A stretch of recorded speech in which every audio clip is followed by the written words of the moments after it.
ಎಲ್ಲರಿಗೂ ನಮಸ್ಕಾರ. ಮಾರ್ಚ್ 1ನೇ ತಾರೀಕು ಬೆಳಗ್ಗೆ 7 ಗಂಟೆಗೆ ತೋಳಂಕೆರೆ ಸರ್ಕಲ್ ಇಂದ ನಮ್ಮ ಹುಬ್ಬಳ್ಳಿ ಧಾರವಾಡ ಪೊಲೀಸ್ ಕಮಿಷನರೇಟ್ ವತಿಯಿಂದ ಒಂದು 5 ಕಿಲೋಮೀಟರ್ ಮತ್ತು 10 ಕಿಲೋಮೀಟರ್ ಮ್ಯಾರಥಾನ್ ರನ್ ಅನ್ನು ಆರ್ಗನೈಸ್ ಮಾಡಿದ್ದೇವೆ. ಇದರ ಉದ್ದೇಶ 3 ವಿಷಯಗಳ ಬಗ್ಗೆ ಇದೆ. ಒಂದು, ನಮ್ಮ ಪೊಲೀಸ್ ನಮ್ಮ ಹೆಮ್ಮೆ ಎಂದು. ಎರಡನೇದು, ಡ್ರಗ್ ಮುಕ್ತ ಕರ್ನಾಟಕ ನಿರ್ಮಾಣ ಮಾಡೋ ದೃಷ್ಟಿಯಲ್ಲಿ ಡ್ರಗ್ ಫ್ರೀ ಕರ್ನಾಟಕ ಎಂದು. ಹಾಗೂ ಮೂರನೇದಾಗಿ ಸ್ಟೇ ಫಿಟ್ ಕರ್ನಾಟಕ ಅಂತ, ಅಂದ್ರೆ ಕರ್ನಾಟಕ ಆರೋಗ್ಯಕರವಾಗಿರಲಿ ಅಂತಂದು. ಈ 3 ಉದ್ದೇಶಗಳನ್ನ ಇಟ್ಕೊಂಡು ಆಯೋಜನೆ ಮಾಡಿರುವಂತಹ ಈ ಮ್ಯಾರಥಾನ್ ಅಲ್ಲಿ ಪೊಲೀಸ್ ಇಲಾಖೆಯ ಅಧಿಕಾರಿ ಸಿಬ್ಬಂದಿಗಳು ಬಹಳ ಹೆಚ್ಚಿನ ಸಂಖ್ಯೆಯಲ್ಲಿ ಭಾಗವಹಿಸ್ತಾ ಇದ್ದಾರೆ.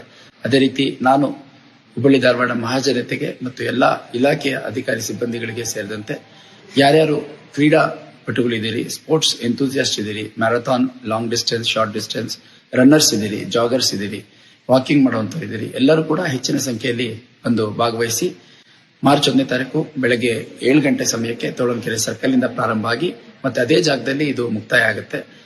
ಮೊದಲನೇ, 2ನೇ ಮತ್ತೆ 3ನೇ ಸ್ಥಾನದಲ್ಲಿ ಓಡುವಂತಹ 5K ಮತ್ತು 10K ರನ್ನರ್ಸ್ ಯಾರಿರ್ತಾರೆ ಅವರಿಗೆ ಸಪರೇಟ್ ಪ್ರೈಸ್ ಮನಿ ಕೂಡ ಇರುತ್ತೆ. ಎಲ್ಲರೂ ಹೆಚ್ಚಿನ ಸಂಖ್ಯೆಯಲ್ಲಿ ಭಾಗವಹಿಸಿ ಮತ್ತು ಪೊಲೀಸ್ ಇಲಾಖೆಯ ಈ ಒಂದು ಇನಿಷಿಯೇಟಿವ್ಗೆ ಸಹಕರಿಸಿ ಅಂತ ನಾನು N Shashikumar, police commissioner, Hubballi Dharwad commissionerate, ನಿಮ್ಮೆಲ್ಲರಿಗೂ ಮನವಿ ಮಾಡ್ತೀನಿ. ಧನ್ಯವಾದ. ಜೈ ಹಿಂದ್, ಜೈ ಕರ್ನಾಟಕ.